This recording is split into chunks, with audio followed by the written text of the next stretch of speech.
You hear that frog? Alright, so we've got our system here set up. So I've got my cherry tomatoes that I picked. Got them in a big container of water. Got Sarah here to make sure everything's okay.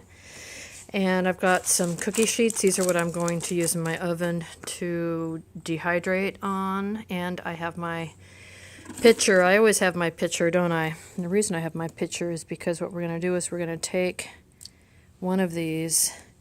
I'm going to put our hand inside the pitcher because this makes mess. We're going to squeeze.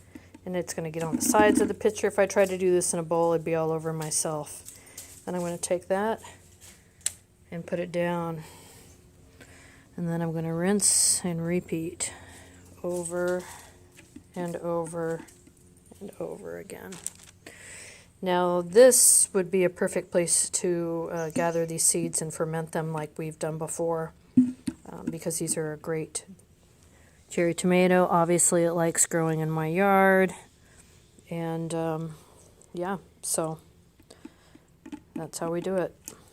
When I'm done, we'll come back and we'll take a look at what we got. Oh, I got my laptop too. I'm gonna watch some YouTube while I do this.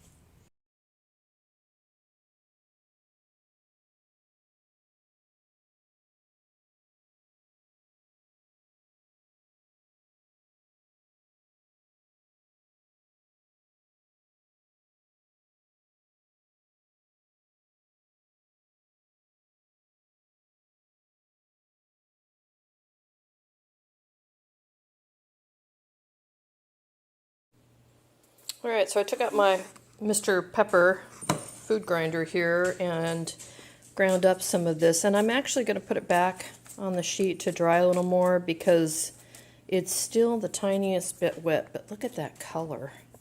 Oh, gorgeous. So I've gone through about half the container, and oh, there's still some in here. Let me give it a quick.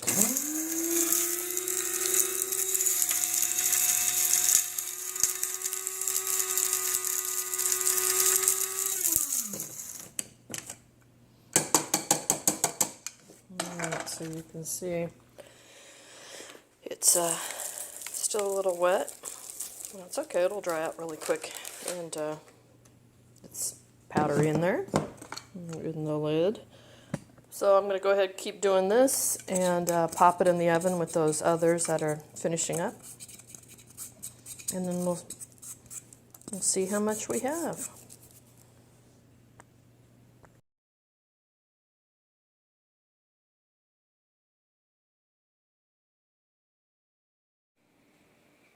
Alright, so all said and done with the tomato powder.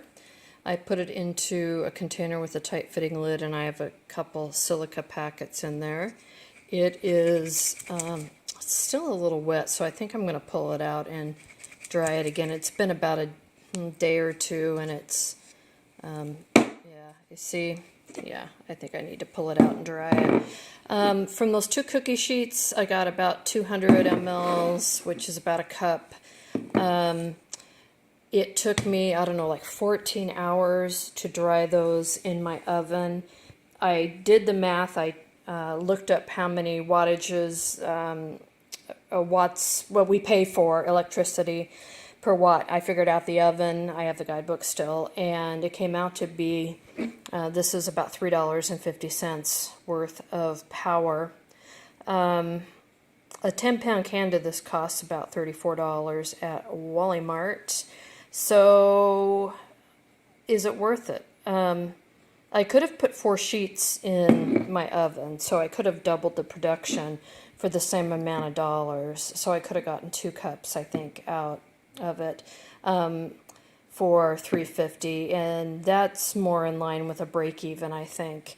But again, now I gotta put it back in the oven again because it's, you know, pretty solid there. So anyway, you decide, but it's always good to know how to do these things, right? And this is an experiment for me. Everybody kept telling me I should try tomato powder, and I've never used it yet. I do make my own paste and tomato sauce and stuff, so it'll be fun to try and see if I want to do this again in the future.